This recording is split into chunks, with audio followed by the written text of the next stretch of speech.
ભાજપને ફાયદો થાય નુકસાન થાય, કોંગ્રેસને ફાયદો નુકસાન કે આમ આદમી પાર્ટીને ફાયદો નુકસાન? હંમેશા મજબૂતી ક્યાં છે, સલામતી ક્યાં છે, સ્થિરતા ક્યાં છે એને જોઈને જ મત આપે. સરકાર સાથે જેને જામ્યું નથી એ વિપક્ષ તરીકે આવ્યા. પ્રજા માટે કોઈ નથી આવ્યું.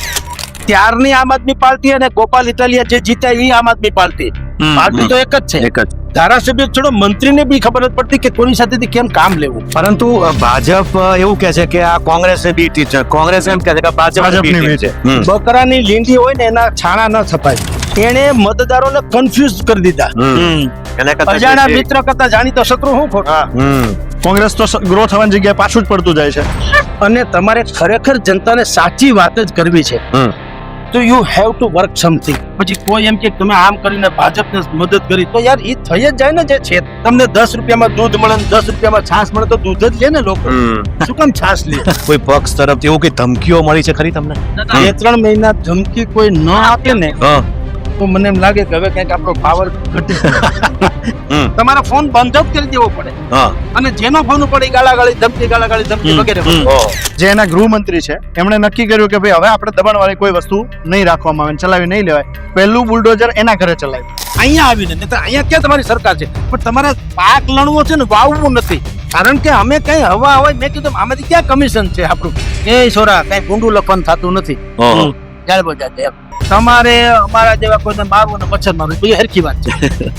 એ મને ખબર છે કે તમે અમને માર નાખો ને તો શું આવે ખબર છે? સવારે અવસાનોમાં અમારું મેટર આવે અને પછી બધું તેને જાહેર કરવા પત્રકારો જોઈએ છે.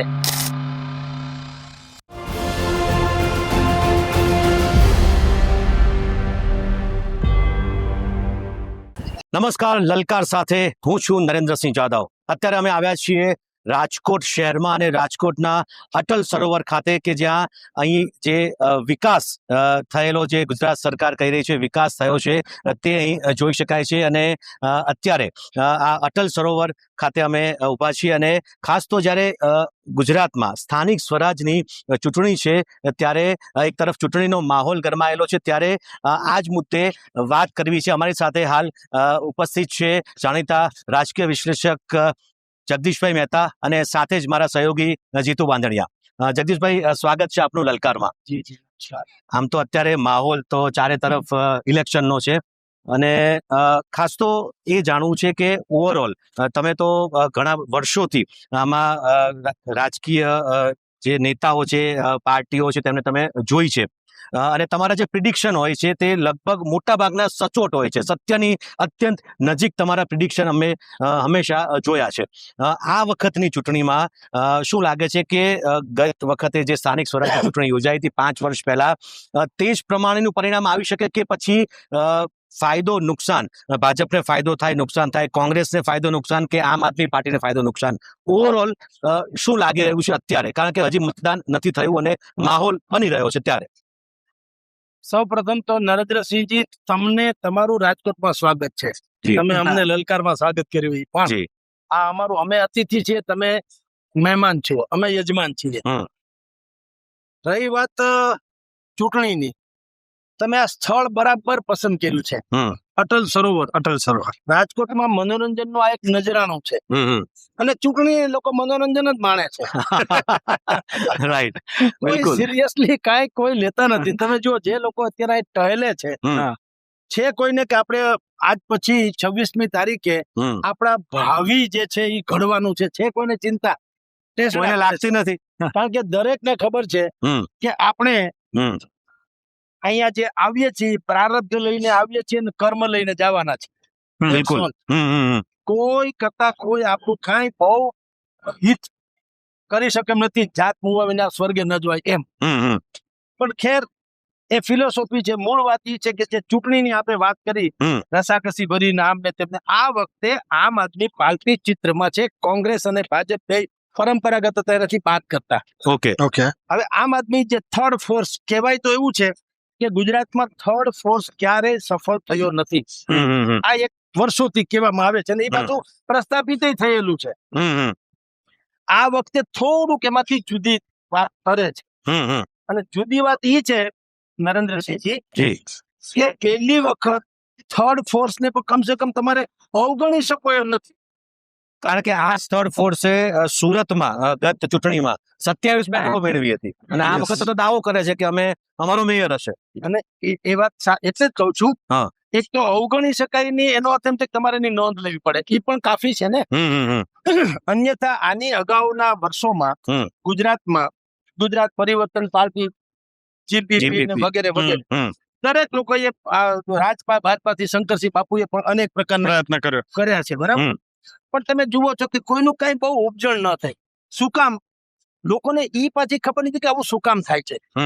એ એટલા માટે થાય, નરેન્દ્રસિંહજી, ગુજરાતની પ્રજા અત્યંત બુદ્ધિશાળી, બુદ્ધિવાદી, મને શાળીમાં ફેર, બુદ્ધિવાદી છે. તમારી કોઈ વાત સાથે સહમત ન થાવ, મારો કક્કો હારો, ઈ બુદ્ધિવાદી. ઓકે. બુદ્ધિશાળી એ કે જેને ખબર પડે કે વાસ્તવિકતા શું છે. તો બુદ્ધિશાળી પ્રજા છે, વેપારી મનોવૃત્તિ ધરાવનારી પ્રજા છે. એ હંમેશા મજબૂતી ક્યાં છે, સલામતી ક્યાં છે, સ્થિરતા ક્યાં છે, એને જોઈને જ મત આપે. ઓકે. એ પછી વિપક્ષ હોય તો પણ વિપક્ષ એવો હોવો જોઈએ, મજબૂત, સ્થિર, વિઝનરી વગેરે વગેરે. કોઈ પ્રોબ્લેમ નથી. અત્યાર સુધી જેટલા વિપક્ષો આવ્યા, એ શું થયું? સરકાર સાથે જેને જામ્યું નથી એ વિપક્ષ તરીકે આવ્યા. પ્રજા માટે કોઈ નથી આવ્યું. બિલકુલ. આ બહુ મોટી વાત છે સાહેબ, કે તમને વાંધો પડ્યો એટલે તમે એમ કહો છો કે અમારે હવે અલગ થઈ જવું છે, હવે મને મત આપો. કોઈ પૂછે ને જનતા, શું કામ ભાઈ તમને મત આપીએ, તમે અમારા માટે શું કર્યું અથવા કરવાના? તમને જેની યારે વાંધો પડ્યો એ તમારા કારણે વાંધો પડ્યો, એ પછી પ્રજા માટે નથી પડ્યો. બરોબર. આ ગુજરાતીપણું છે. એટલે ગુજરાતમાં થર્ડ ફોર્સ હજી સુધી કામ નથી લાગતો. પણ આ વખતે અત્યારે સ્થાનિક સ્વરાજ્યની ચૂંટણી છે, એમાં તમારી જાણ ખાતર મીડિયાથી માંડીને રાજકીય વિશ્લેષકો કયો અથવા તો રેટિંગ એજન્સીસ કયો, બધાના મનમાં ભાજપ પછી એક સ્પીડ બ્રેકર છે, આમ આદમી પછી કોંગ્રેસ. કમસે કમ યસ, કે એની સ્પીડ તો એટલી ધીમી છે, ભાજપ, આમ આદમી પાર્ટી પછી કોંગ્રેસ. આ સ્થિતિ શરૂઆતના ફેસમાં હતી. હું પછી આગળ જઈશ, એમાં જે બદલાવ થયો એ પણ જણાવીશ. પણ પેલા તો સ્થિતિ એવી હતી, ભાજપ, આમ આદમી પાર્ટી અને પછી કોંગ્રેસ, પછી અપક્ષો વગેરે વગેરે. હવે ઈ જે સ્થિતિનું નિર્માણ થયું હતું એ એમનેમ નતું થયું. એમાં જે વિસાવદર થી, ધારો કે નેતા તો આમ આદમી પાર્ટી આની પેલા તમે જેમ સુરતમાં 27 બેઠક લડી એવી વાતે કરી જીતા હતા, ત્યારની આમ આદમી પાર્ટી અને ગોપાલ ઇટાલિયા જે જીતા એ આમ આદમી પાર્ટી તો એક જ છે. પણ ડિફરન્ટ જે શું છે એંગલ, ગોપાલ ઇટાલિયાએ જનતાની વાત કરીને જીત મેળવી. ખેડૂતોના પ્રશ્નો છે, બ્યુરોક્રેસીમાં જે બધું અટવાઈ રહે છે, કોઈને કઈ ખબર પડતી નથી. ધારાસભ્ય છોડો, મંત્રીને બી ખબર નથી પડતી કે કોની સાથેથી કેમ કામ લેવું અને ગામડાની સમસ્યા શું છે. ઓલો ધૂળ ધોયો માણસ છે, એટલે એને ખેલ નાખ્યો અને બુદ્ધિપૂર્વક એને સાબિત કરી દીધું કે હું કમસે કમ નેતૃત્વ કરવા લાયક તો છું જ. જનતામાં એ પેઠી ગયું, જનતાએ સ્વીકારી લીધું. વિશ્વાસ. હા, આ માણસમાં ગટ્સ છે. એટલું તો ભલે એ સત્તામાં નહીં હોય, પણ વિપક્ષ તરીકે પણ એનામાં એટલી તો બુદ્ધિ છે કે મામલતદાર પાસેથી કેમ કામ કઢાવવું, ગામના તલાટી મંત્રી પાસેથી કેમ કઢાવવું, ગ્રામ સેવક પાસેથી કેમ કામ કઢાવવું, વિધાનસભામાં કેમ પ્રશ્નો ઉઠાવવા, કે આપણી વાતને પ્રેસ સમક્ષ પણ કેમ રજૂ કરવી. ટૂંકમાં એ સોળે હરાવેલો આપણી ભાષામાં. એટલે ત્યારથી ઉપડ્યું હતું. અને બધા જ લોકો, એટલે તો તમારી જાણ ખાતર ભાજપ પછી આમ આદમી પછી કોંગ્રેસ થયું. એક સર્વેમાં પણ આવ્યું હતું, વોટ શેરિંગમાં પણ, કે કોંગ્રેસ જે પરંપરાગત જે આનો હરીફ હતી ભારતીય જનતા પાર્ટીની, 30 વર્ષથી શાસનમાં નથી, પણ લોકોએ એને પછી ત્રીજા ક્રમે મૂક્યું રેટિંગ એજન્સીઓએ. કામ જનતામાં ભાજપ પછી અગર એને કોઈ પડકાર આપી શકે એવો કોઈ શખ્સ હોય તો એ આમ આદમી હશે, એવું કમસે કમ જનમાનસમાં થયું, એસ્ટાબ્લિશ થતું. પરંતુ ભાજપ એવું કે છે કે આ કોંગ્રેસની બી ટીમ છે, કોંગ્રેસ એમ કે છે કે ભાજપની બી ટીમ છે. લોકોએ આમાં શું સમજવું? હવે આપણે ઈ વાસ્તવિકતા તરફ આવીએ. થયું કેવું, તમારી જાણ ખાતર બકરાની લીંડી હોય ને એના છાણા ન છપાય, એના માટે એના પોદળા જોઈએ. દેશી વાત, એકતાનો ડખો છે. આમ આદમી પાર્ટી જો એક રહી હોત, એમાં કરશનદાસજી ભાદરકા જુદા પડ્યા, રાજુ કરપડા છેલ્લા જુદા પડ્યા, પાર્ટીના કેટલાય લોકો જે આવવાના હતા, જગમલ બારોટ, જગમલભાઈ થી માંડી, વાળાથી માંડી ને જવાહર ચાવડા સુધીના જે લોકો આકર્ષાઈને આવવાના હતા, કે જેને એમ હતું કે આ એક કાઠું કાઢી ગયેલો પક્ષ છે, કાઢી રહેલો. હવે એમાં બ્રેકઅપ આવી, આ બધા ખડતા ગયા. એટલે એક દિલ કે ટુકડે हुए હજાર, કોઈ ઇધર ગિરે કોઈ ઉધર ગિરે. તો મેં તમને પેલા વાત કરી હતી કે હવે એમાં ટર્ન શું આવ્યો? ટર્ન એ એવો વેપારી બુદ્ધિની પ્રજા છે અને બુદ્ધિશાળી છે. એને એમ થયું કે હરેકવાની ડાળ છે ને દેખાય જાડી તો હોય બટકણી, એમાં રેવા દો. એના કરતા ભલે સિંગલ લાગે પણ આગના લાકડાની ઉપર બેહાય. આ ડખો થયો છે. એટલે બી ટીમ તો પછીની વાત કરું, કારણ કે પછી શું થયું, કોંગ્રેસ અને આમ આદમી પાર્ટી એક તો એનું ગઠબંધન થયું નહીં. ચાણક્ય સહિતનાની રણનીતિકારોની એક જ વાત છે, શત્રુનો શત્રુ મિત્ર એવું હોવું જોઈએ, એક કહેવત છે ને. તો ભાજપ જે એક પડકાર છે, તો કોંગ્રેસ અને આમ આદમી પાર્ટી એ બે એના હરીફ તો છે. તો બે જો ભાજપને પડકારવું હોય તો કમસે કમ એને એક થઈ જવું જોઈએ. આ સારા રણનીતિકાર અને સારા નેતૃત્વની નિશાની છે. એને બદલે એમાંય મેં તમને કીધું તું તારી થઈ ગઈ અને બધા અલગ અલગ એકબીજાને બી ટીમ મીંડા ગણાવવા. એ બી ટીમ ગણાવ, એને ખબર નથી એ લોકો શું કરે. આ યેસુ ખ્રિસ્ત જેવું છે, આમ જડી દીધા પછી યેસુ ખ્રિસ્તે કીધું કે આ લોકોને માફ કરજો, એને ખબર નથી એ શું કરે છે. આ લોકો એકબીજાને બે ટીમ કહીને એને ખબર નથી એ શું કરી રહ્યા છે. એને મતદારોને કન્ફ્યુઝ કરી દીધા કે આ કોંગ્રેસ અને આમ આદમી પાર્ટી બેમાંથી જે હોય તે કોઈ તો બી ટીમ છે. જેને કોંગ્રેસમાં ભરોસો હોય કે એ સાચું કે છે, આમ આદમીને મત ના આપે, આમ આદમી ભરોસો કોંગ્રેસ નુકસાન તો તમારું જ થયું. એક સાધુ છે ને, એને બે આવી રીતે ચેલકા હતા, રોજ ઝઘડે બાંધવા, પગ દબાવવા માટે, ડાબો જમણા હાથું મારો આમ તેમ. એ બાપુએ વ્યવસ્થા કરી કે ભાઈ તમે યાર આ ઝઘડો કરો માં રોજે રોજ, એક કામ કરો, ડાબો પગ તમારો જમણો તારો, બસ હવે કોઈ ઝઘડો કરતા નહીં. તો ઓલા કે હો, રોજ ડાબો જમણો પગ દબાવે ને બાપુ હુઈ જાય. એક દી બાપુ રાડ નાખીને બેઠા થયા, કોઈ માડીને હોય બાપા કે શું થયું? બાપુ જોયું શું થયું, મને હું કામ માર્યો? એ કે મારા પગ ઉપર ઓલાનો પગ ચડી ગયો, આમ બાપુ હુઈ ગયા એટલે મેં માર્યો. પછી ઓલાએ કીધું મારા પગ ને ત્યાં શું કામ માર્યું? એટલે મેં તારા પગ ને માર્યું. અરે ઓલો તો સરવાળો તો બે પગ મારા ને. આવું થયું છે. બિલકુલ. આ આમ આદમી કે છે કે તમે બી ટીમ છો, કોંગ્રેસ કે છે કે અમે બે ટીમ છો. સરવાળે બે છે, કન્ફ્યુઝ થઈ ગઈ જનતા. એમાંથી એક તો છે નક્કી થયું, કારણ કે તમે જ એકબીજાને કયો છો. જો ભાજપ કેતું હોત તો હજી સમજાત કે ભાઈ તો રાજકારણમાં છે ને ગમે એમ કે, પણ તમે બે હરીફ છો, તમારા બે નો કોમન શત્રુ કે હરીફ કે પ્રતિસ્પર્ધી છે, તો તમે તો એક થાવ. તમે એકબીજાને કયો છો કે એટલે નક્કી પેમેન્ટની એકમાં ખોટ તો છે, તો જનતાએ કીધું તો એવો ધંધો શું કામ કરીએ? અજાણા મિત્ર કરતા જાણીતો શત્રુ શું ખોટ? આ સ્થિતિ થઈ છે. સ્થિતિ દર વખતની હોય, એમાં ફેરફાર આવતો જતો, એક અપેક્ષા હોય કે આ ધીમે ધીમે ગ્રો થશે. કોંગ્રેસ તો ગ્રો થવાની જગ્યાએ પાછું જ પડતું જાય છે, આપ વધતું જાય છે. આપમાં મને તમારો પેલો દાખલો યાદ આવે છે, ગોપાલ ઇટાલિયા જયારે જીત્યો ત્યારે તમારું જે પ્રિડિક્શન હતું એ ડોટ ટુ ડોટ સાચું પડ્યું હતું. આ એનાલિસિસ કેવી રીતે થઈ શકે? એવું છે મિત્ર, કોઈ પણ હવાબાજી ન ચાલે. વિશ્લેષક છે ને, એને આપણે બધી જે લોકોને જે સમજવું, પણ ખરા અર્થમાં તમે જો એક પત્રકાર હો, એમાં ખોજી પત્રકાર, સંશોધન, અને તમારે ખરેખર જનતાને સાચી વાત જ કરવી છે, તો you have to work something. તમારે કંઈક મહેનત કરવી, રિસર્ચ પણ કરવું પડે ને. એમને તો ના હાલે, મને ઈચ્છા પડે એમ તો ના હાલે. જે દિવસે વિસાવદરની ચૂંટણી હતી સાહેબ, તે દિવસે હું એવા 55 થી 60 લોકોના લાઈવ સંપર્કમાં હતો, જે પ્રતિદિન થનારા ફેરફારમાં જમા ઉધાર કરી આપતા હતા. કે આજે ગોપાલ ઇટાલિયા ધારો કે અત્યારે એમ કે આટલા મતથી જીત્યા છો તો ફલાણી વસ્તુ થઈ ગઈ. પછી મને કીધું કે હર્ષ સંઘવીજી આવ્યા અને સાધુ સંતો, કારણ કે વિસાવદર પંથકમાં છે ને અનેક જગ્યાઓ છે, પરબ બાવડી થી માંડી આ બધું એમાં જ આવે છે, સત્તાધાર વગેરે. તો એમ કે ભાઈ સંતોએ જે આલેખ જગાવી છે એની સાથે મીટિંગ કરી તો ભાઈ એટલા મત તો કમસે કમ ઓછા થઈ શકે. હું એવરીડે સરવાળા બાદ બાકી કરતો હતો, અને ખાલી કોઈ એકના કહેવાથી નહીં. આ જે 55-60 ની વાતો હું કરું છું એ બધાને પાછો ટેલી કરું. હું વિસાવદરમાં આમ ક્યારેય ગયો નથી, વિસાવદરમાં કોઈ મને સામાન્ય રીતે ઓળખતું નથી, પણ અત્યારે મને ઓનલાઈન બધા ઓળખે. શું કામ? હું લાઈવ હતો કોન્ટેક્ટમાં એના પૂર્વ ભારતીય જનતા પાર્ટીના નેતાઓ સહિત, અને જે ઉમેદવારો છે એને. એક આ ગોપાલ વિશેની બધાને એવી શંકા હતી કે કઈક ગોપાલે મને કઈક પેકેજ આપી દીધું, હું ગોપાલને માસીનો છોકરો છું. તમે તો ગોપાલને ઓળખતા નહોતા કે મળ્યા બી નહોતા? બિલકુલ. મેં કીધું કે જ્યારથી એને ફોર્મ ભર્યું, આમ તો નરેન્દ્રસિંહજી એક બીજી વાત કરું, ગોપાલને પણ ખબર નથી ધારો કે ત્યારે મેં કીધું કે ગોપાલ લડશે. પહેલી વાત તો એ વિસાવદરમાં આમ આદમી પાર્ટી તરફથી ગોપાલ ઇટાલિયા લડશે એવું મેં જયારે કીધું ત્યારે ગોપાલે મને ફોન કરીને કીધું કે ભાઈ તમે આ ક્યાં ડખી ચડ્યો, મારી પર ફોન ના ધોધ વહે છે. તો હજી કાંઈ અમારું નક્કી નતું. મને ખુદ ને ખબર, વાતું ચીતું હાલતી હોય જુદી હતી પણ મને ખબર નથી. તો શું એટલે મેં કીધું તો થાય ત્યારે કેજો. પણ મને જ્યાં સુધી બાતમી છે કે મારા મિત્રોને સૂત્રો પાસેથી જાણ્યું છે તમે એમાં ઝંપલાવાના છો.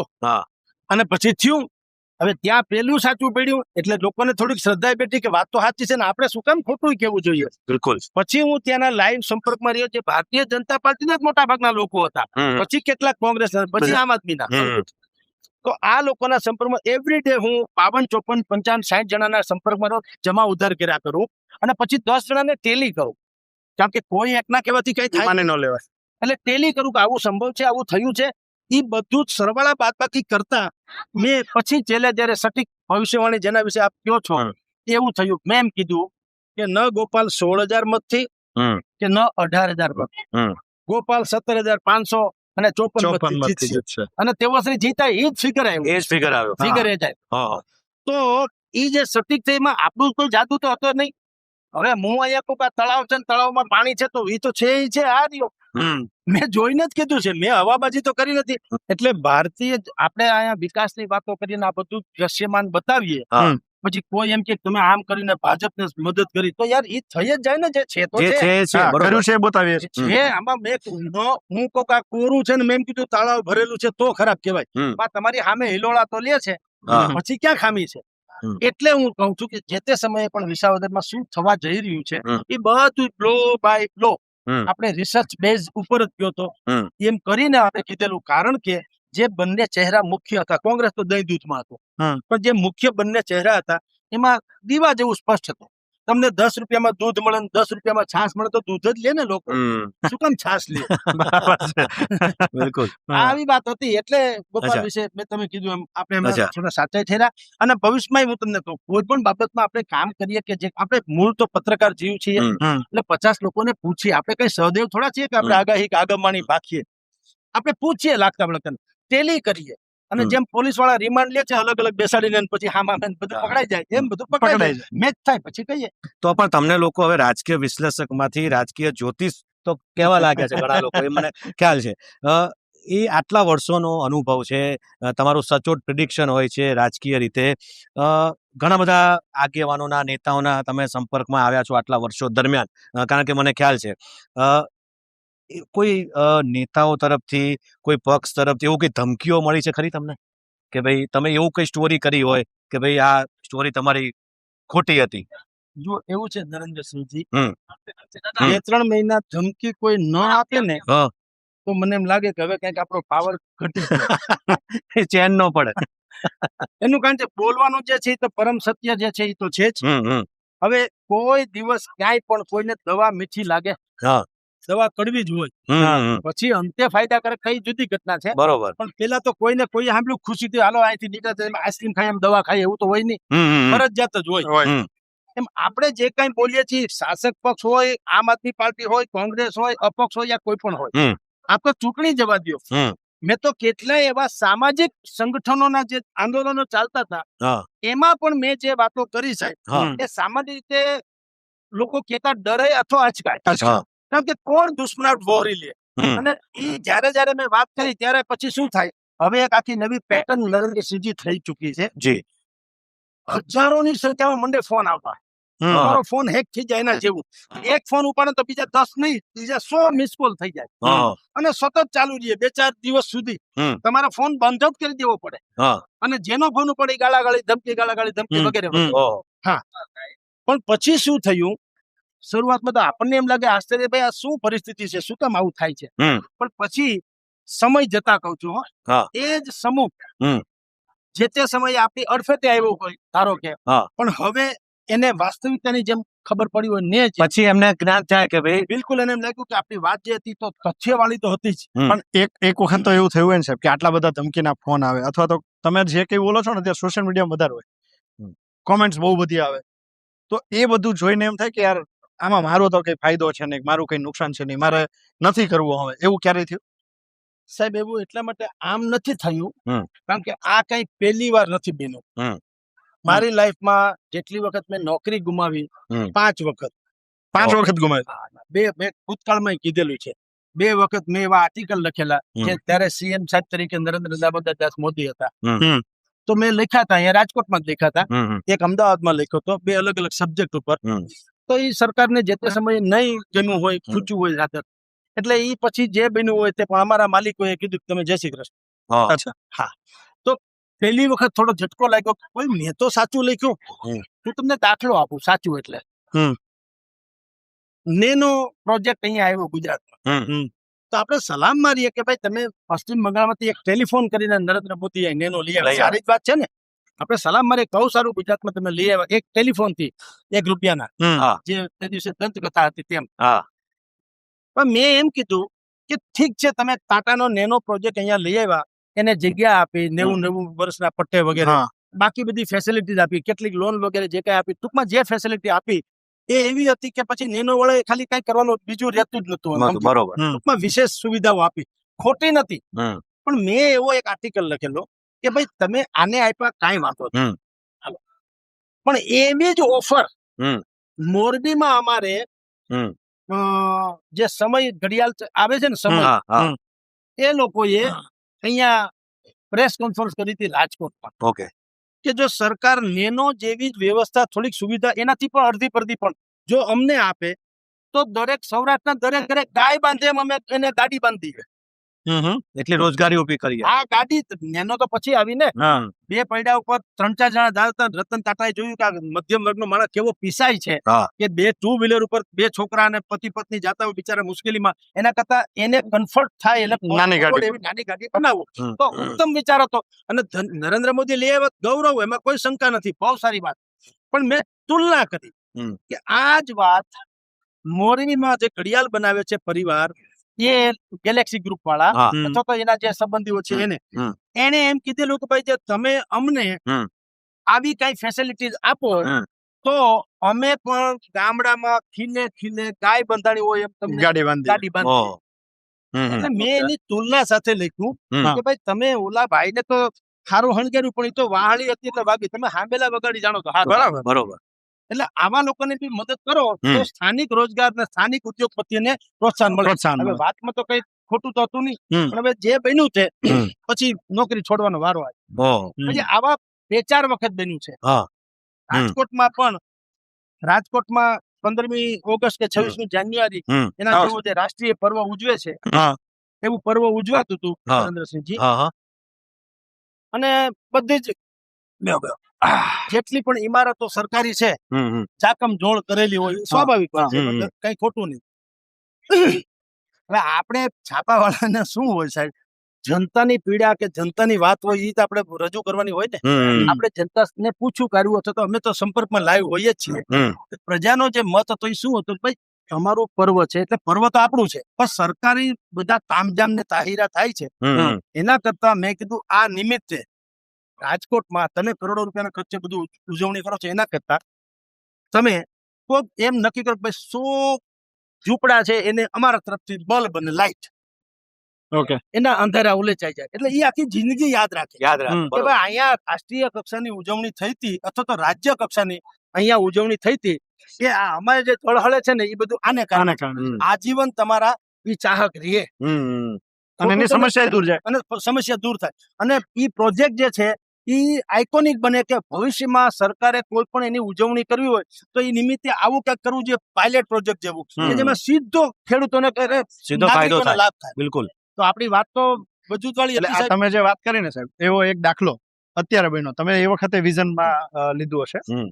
નેપાળમાં અત્યારે આખી સરકાર નવી બની, જે એના ગૃહમંત્રી છે એમણે નક્કી કર્યું કે ભાઈ હવે આપણે દબાણ વાળી કોઈ વસ્તુ નહીં રાખવામાં આવે, ચલાવી નહીં લેવાય. પહેલું બુલડોઝર એના ઘરે ચલાવ્યું કે ભાઈ મારે એક દાખલો બેસાડવો પડે, મારે ત્યાં દબાણ નહીં, હવે કોઈ નથી ત્યાં નહીં.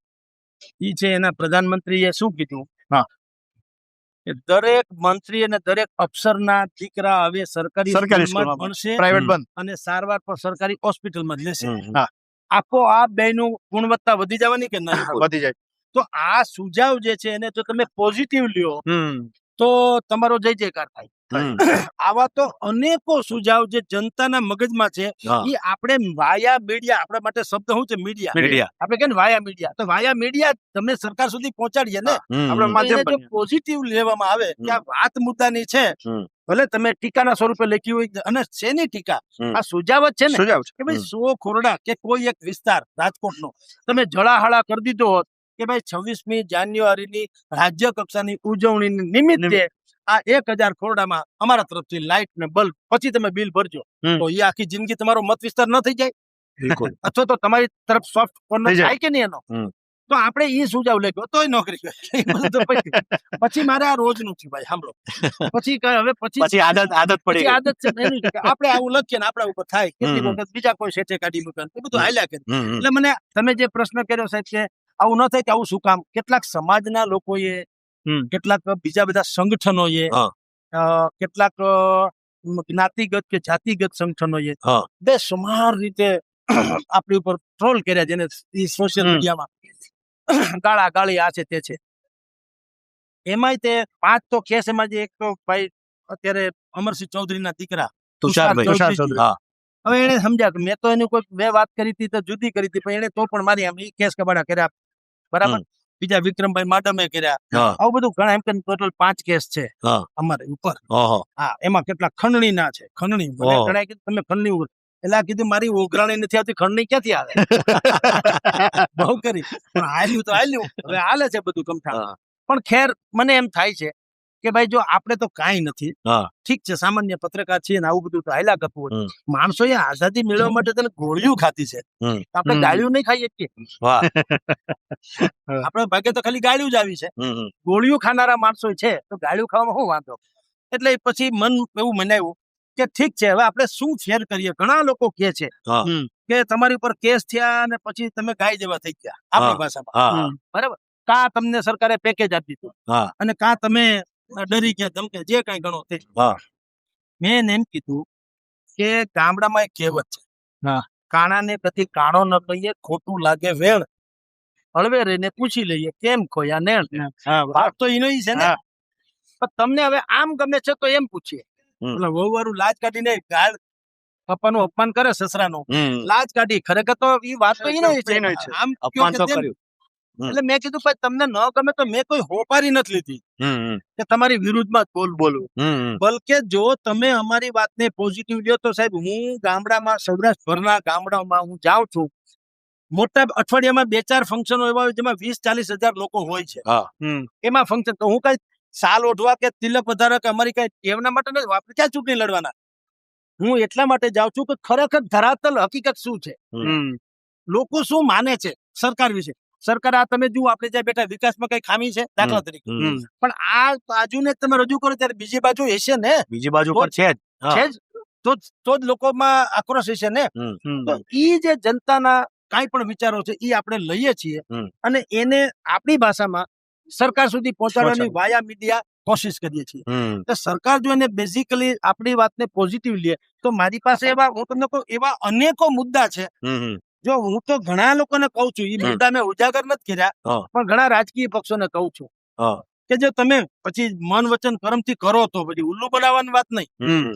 તો સાહેબ મત માગવા ના પડે તમારે, મત તમને લોકો આપવા. અને ગેરંટી, વોરંટી શબ્દ જ આપણને પસંદ નથી. ગેરંટી. તમે યાર, તમે મારા ઘરે જો મને તમે દાન દેવા આવવાના હો કે જગદીશભાઈ 5 લાખ રૂપિયા રાખો, તો હું તમારું સન્માન શું કામ ન કરું, અથવા તમને તમારો આદર સત્કાર શું કામ ન કરું? તમે મારી પાસે કંઈક લેવા આવો તો માથાકૂટ છે, પણ તમે દેવા આવો અને છતાંય તમારે પગે લાગુ પડે એવું બને કોઈ?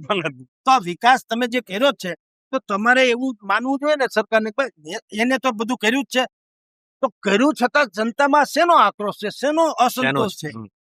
હવે તમને કોઈ કે ન કે, અમને તો બધા કહે છે, તો અમે તમને કહીએ છીએ જનતામાં આ ડખો છે. એવા કોઈ રાજકીય નેતાઓ તો હશે ને કે જે કદાચ તમારી સલાહ લેતા હશે અંદર ખાને, એવા ખરા? જો ત્રણેય પક્ષના છે સાહેબ. પણ મેં એને કીધું હું સલાહને લાયક નથી, પણ હું તમને વાત કરું, કારણ કે હું જે બજારમાંથી લઈ આવું એ તમને શેર કર્યું કે ભાઈ જો તમારા વિશે આવું કે છે, કોંગ્રેસ વિશે આવું કે છે, અને ભાજપ વિશે આવું કે છે. ઘણા કે ભાજપ, તો હું તમને કહું, કોંગ્રેસ વિશે પણ મેં વાત કરી જ છે ને. કોંગ્રેસ વિશે શું કીધું કે તમે લોકો જ્યારે હરણાનો શિકાર કરવા સિંહ બોર્ડમાંથી બહાર નીકળે એમ ચૂંટણી ટાણે નીકળો એમ ના. તમારે મહેનત બારેમાસ કરવી જોઈએ. ભારતીય જનતા પાર્ટી શાસનમાં હોવા છતાંય તમે જુઓ તો આની તિથિ હોય કે જન્મતિથિ હોય કે ગમે હોય એ પૂતળા પાસે ફોટા પડાવી લે 50 જણા. ટૂંકમાં બજારમાં રહે છે લાઈન લાઈન. તો તમે લોકો કેવું આવું કરતા નથી? ઝાંસીની રાણીનો જન્મદિવસ ભાજપ જ શું કામ ઉજવે? ઝાંસીની રાણી કોંગ્રેસના નથી અથવા તો આમ આદમીના નથી. આ તો ઝાંસીની રાણી તો ભારતના હતા. એમાં પક્ષ ક્યાં આવે?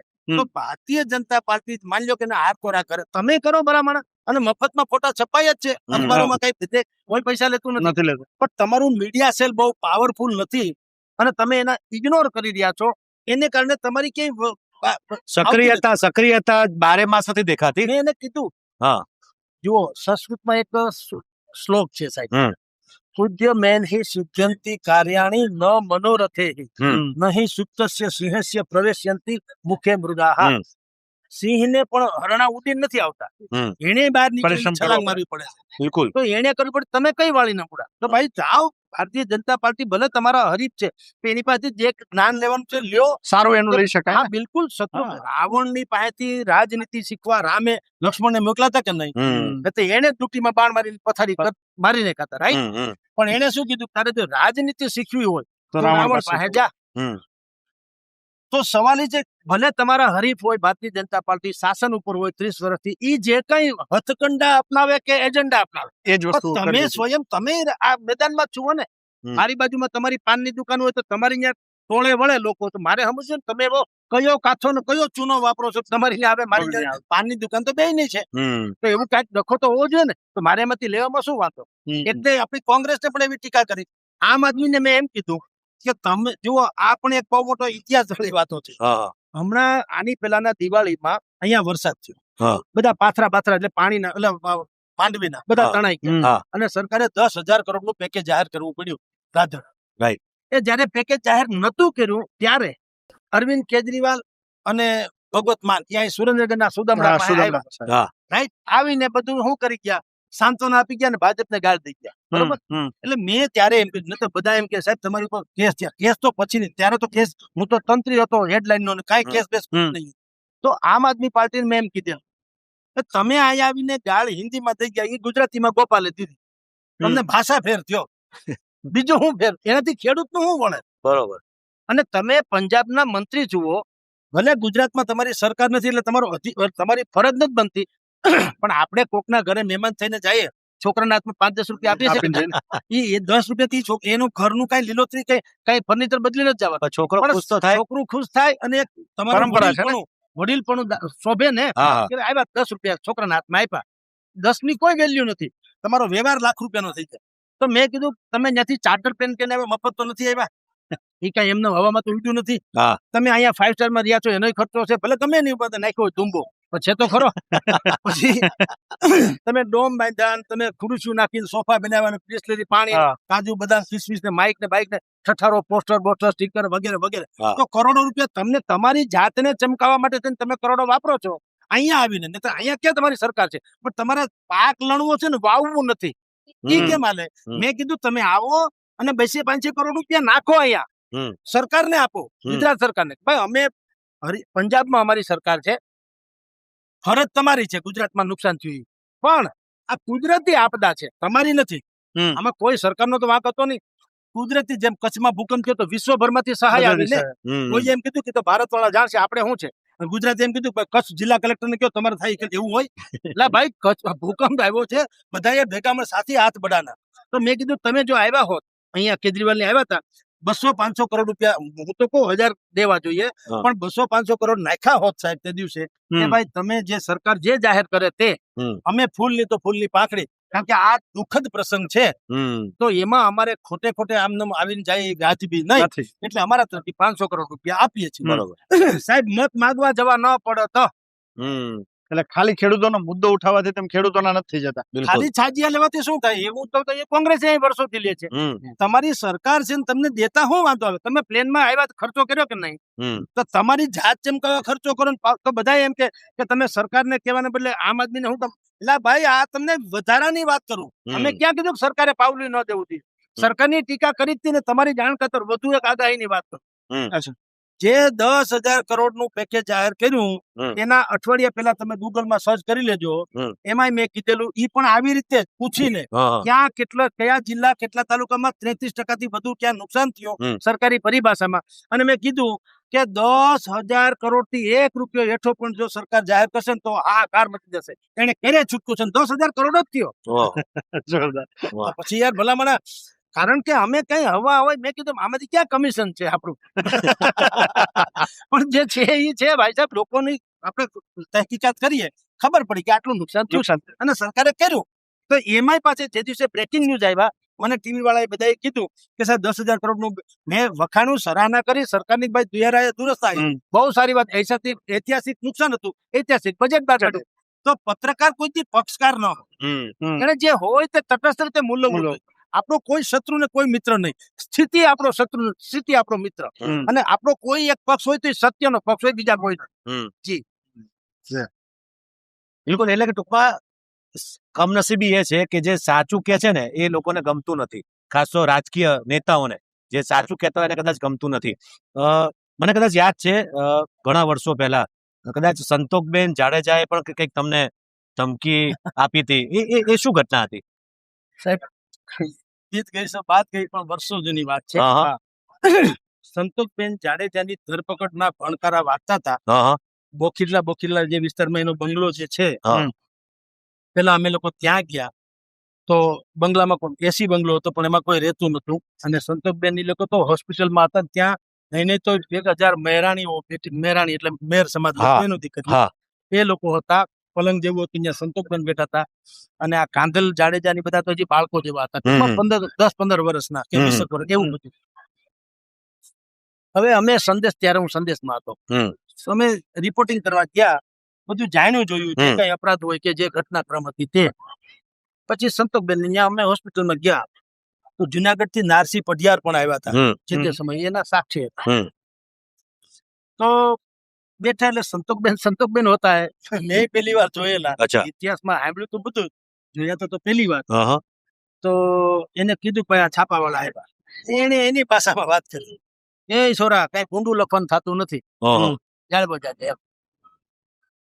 એટલે મેં એને કીધું બેન જો હા સાચી વાત કરું, એક અક્ષર હારો આવે તો ફટ કહેજો. આ તમે પહેલી વાત. આ કેટલા વર્ષ પહેલા? હવે ઘટનાની સાલ તો મને યાદ નથી, 15-20 મે બી 20 વર્ષ ત્યારે તો જમાનો ને તમે જાણો છો. આ કાર સંતોષબેન વિશે તો પછી ક્યાં આપણે કઈ 20-22 વર્ષ પહેલા હશે. રાઈટ. તો મેં કીધું કે બેન તમને હાવ સાચું, આ બધા બેઠા અને હું તમને મોટા મોટા પેલા સાચી વાત તો કરી જ દઉં તમારે જે. અને મને મેં કીધું બેન એ ખબર છે, તમારે અમારા જેવા કોઈને મારવું અને મચ્છર મારવું બીજી હરખી વાત છે, એ મને ખબર છે. પણ તમારી જાણ ખાતર પછી મેં કીધું તમને સાંભળી પછી માન નાખ, એમાં વાંધો નહીં, પેલા સાંભળી લો, સાંભળી લ્યો પછી તમે આમ મન નાખજો. પછી તમારે તો રોજનું છે, અમારે કઈ હવે જેવા મારા ભાઈ. મેં કીધું કે શરમણ મુંજાના વિશે મારે કઈ કહેવાની જરૂર તો છે જ નહીં. જગત આખાને ખબર છે કેવો શ્રી શું હતા ને કેવા હતા.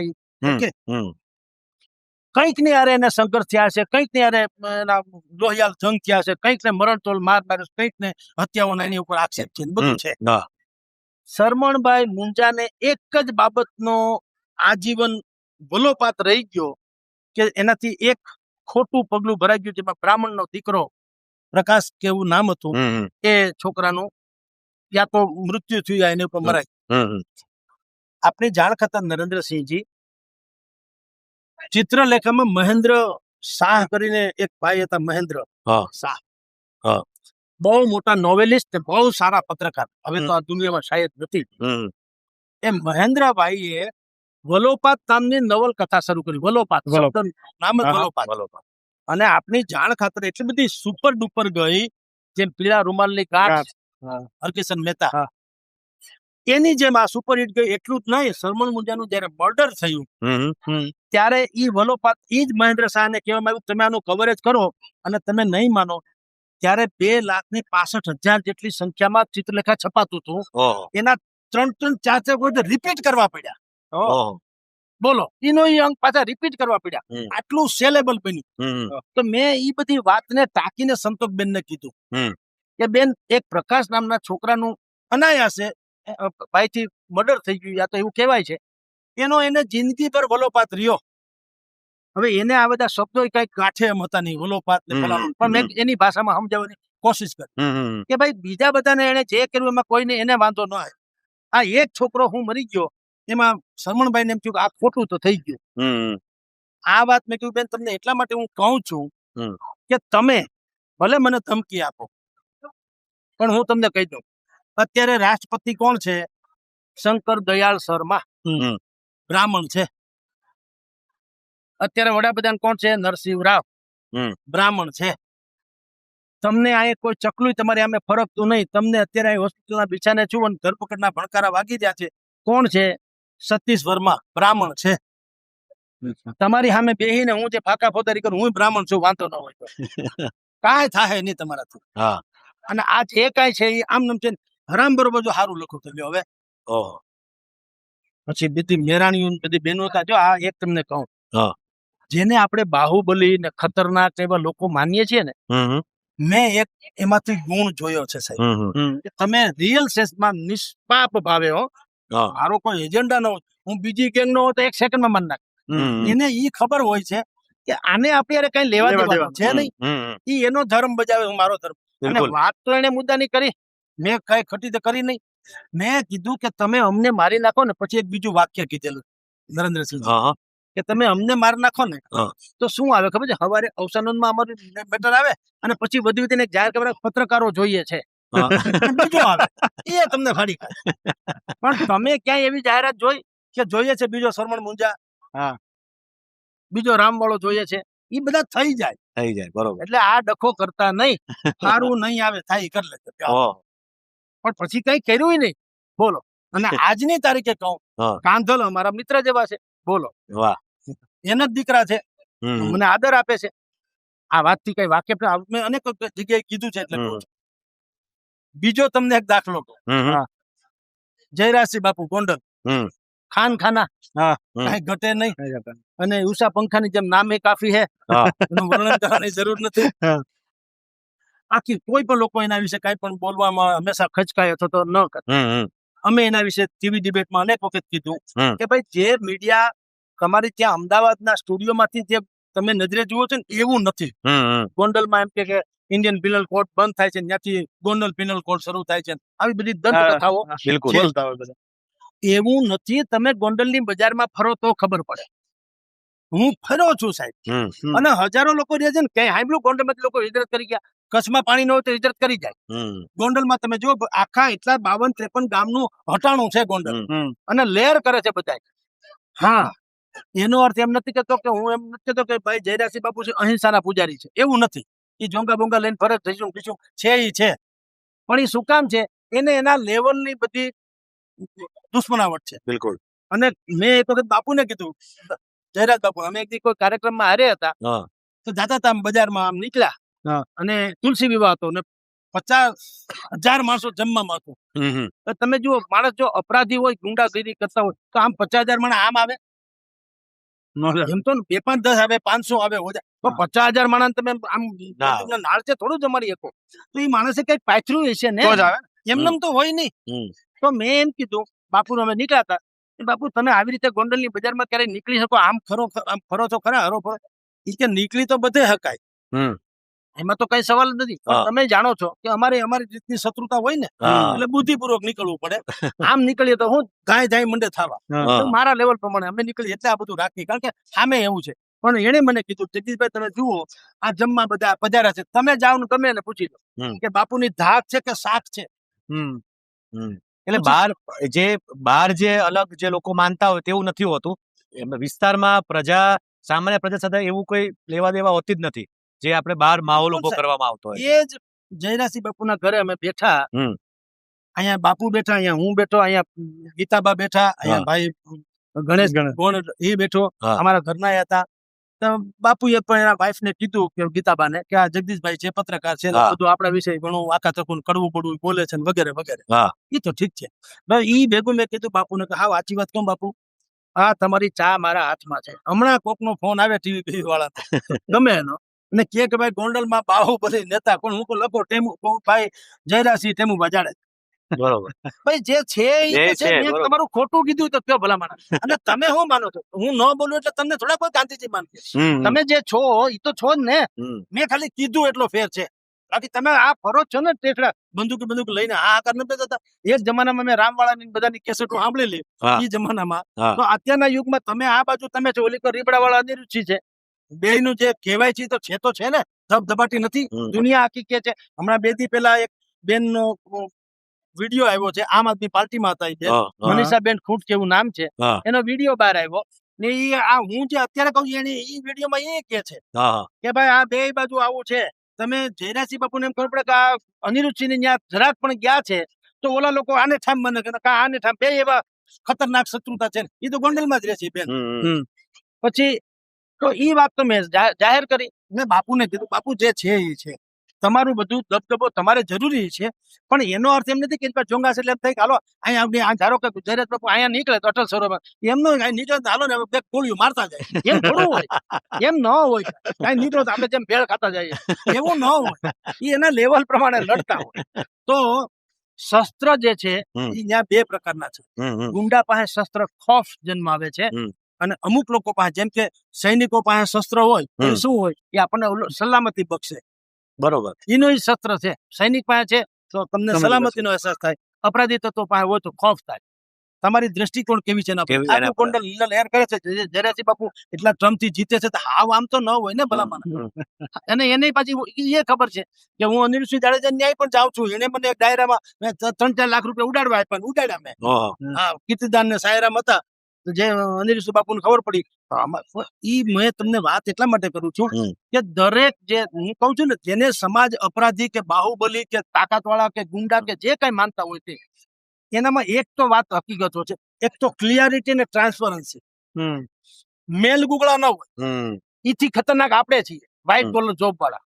મારા પેટમાં કાતી હોય ને હું તમને ખોટે કઈ પોરવી દઉં. હમણાં સુરતમાં બન્યું ને પ્રસાદમાં ઝેર ભેળવીને ખવડાવી દીધું. ઓલા આખા પરિવાર અત્યારે હોસ્પિટલાઇઝ છે. એ આપણી પેટ મેલાય છે. ઓલા લોકો તમને ગુજરાતીમાં કહી દે તમને ઠામ માન નાખે. પાણી ખબર તો પડે. હું તો એમ કહું ઈ સેન્સમાં કહું છું કે આ લોકો સામાન્ય જનતા માટે અપરાધી નથી. એના લેવલ પ્રમાણે હોય. આવા બધા કિસ્સાઓ આપણા જર્નાલિઝમની લાઈફ છે એટલે બધું બનતું હોય છે. ના, ઘણા બધા કિસ્સાઓ તમારી પાસે હશે. એમના શસ્ત્રની વાત કરી. તમારું શસ્ત્ર શબ્દ છે. તમારા શબ્દમાં મારે એ સમજવું છે. છેલ્લો પ્રશ્ન છે આપણું સમાપન કરતા પહેલા. સુખ એટલે શું? જો સંતોષ એટલે સુખ. સંતોષ ખરો? બિલકુલ સાહેબ. જુઓ, જે ઈચ્છા પડે એ ન મળે ને, તમને ગમે એ ન મળે તો મળે ને ગમાડી વાત થાય. સંતોષ એટલે સુખ. તમે જુઓ, મૃત્યુ થાય લોકો શું કે છે? ભગવાન એના આત્માને શાંતિ આપે. કોઈએ કીધું કે એને નેનો ગાડી આપે, એને મર્સિડીઝ આપે, એને અટલ સરોવરમાં ફરવા લઈ જાય એવું સાંભળ્યું? એના આત્માને અટલ સરોવરમાં ફેરવી દે એવું સાંભળ્યું? નહીં. એ સુખ નથી, એ તો વૈભવ છે. સુખ એટલે શાંતિ છે, પરમ. અને શાંતિનો પર્યાય શબ્દ હું તો માનું સંતોષ. જે પણ મળે એનો સ્વીકાર કરી. અત્યારે નોકરીમાં નથી તોય કોઈ ફરક નહીં. અલબત્ત ડુંગળી વેચી લેવું, ક્યાં ફરક પડે? અરે બેવડું મુઠ્ઠી જેવડું પેટ ભરવાટું ત્યારે 5 મણની કાયા આખી નમાવી દેવાની ક્યાં જરૂર છે? આમાં ક્યાં કોઈ પત્રકાર છે? આ બધા જો લહેર કરે છે તો શું ફેર પડે સાહેબ? તમારા મનમાં એવી જીજીવિષા હોય, રોજ મારું ક્યાંક આવવું જોઈએ, ટીવી વાળા આવવા જોઈએ, ફલાણું આવવું જોઈએ, અથવા તો હું ક્યાંક છું, હું પડો બજાર આકડી. હવે એવું કઈ છે નહીં. ઉલટાનું ન આવે તો ભાગશાળી પોરો ખાવા મળે. તમે સમજો આપણે શું છીએ ભાઈ? જે જાણીએ છીએ એ સત્ય વાત કરીએ છીએ. જનતા જે છે ને, જે નિર્દોષ જનતા કહું છું, એને લેશ માત્ર ખોટું નહીં કે એ પાપ છે ને આપણને ભરખી ખાય. હું એવું માનું છું. પાપ એ ભરખી ખાય. મને ખબર હોય કે તમે સારા કે ખરાબ છો, તમે સારા છો ને મારે માને નથી ગમતા એટલે હું ખરાબ ચિત્રું, એ બહુ ખતરનાક. કારણ કે છાપા હવે તો ઠીક છે, લોકોનો ઓછો તરફ ભરોસો બેસે છે, પણ એક જમાનામાં તો પ્રિન્ટ મીડિયા કયો કે મીડિયામાં કાંઈ પણ આવે લોકો સાચું માનતા અને કોકના વિશે ખોટું લખાઈ દીધું તો આપઘાત કરી જતા. મારું આવું આવી પછી ખબર પડે કે આ વાત ખોટી હતી.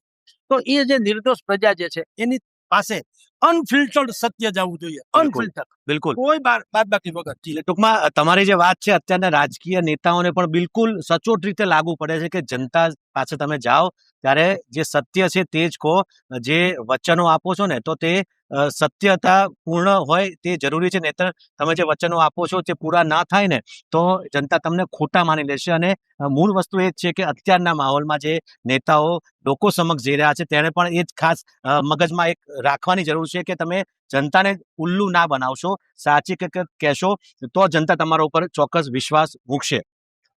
તો મહેતા સાહેબ, આપ અમારી સાથે જોડાયા અને ખૂબ સુંદર તમારી વાતો, તમારા અનુભવો જે કયા તે બદલ આપનો ખૂબ ખૂબ આભાર. તો મિત્રો, લલકાર ન્યૂઝમાં જગદીશભાઈ મહેતા સાહેબ સાથે ફરીથી કોઈ વાર બીજા કોઈ મુદ્દે ચર્ચા કરીશું. ત્યાં સુધી મને રજા આપશો. અને હા, જો તમે લલકાર ન્યૂઝને સબસ્ક્રાઇબ ન કર્યું હોય તો ચોક્કસ યુટ્યુબમાં અમારા લલકાર ન્યૂઝને સબસ્ક્રાઇબ કરી લેજો. અને ચૂંટણી દરમિયાન અવનવી જે માહિતી અને ચૂંટણીના સમાચારો આપને લલકારના માધ્યમથી અમે આપવાનો વાયદો કરીએ છીએ. નમસ્કાર. આપના પોતાના પ્લેટફોર્મ લલકારને લાઈક કરો, ફોલો કરો, સબસ્ક્રાઇબ કરો અને શેર કરો.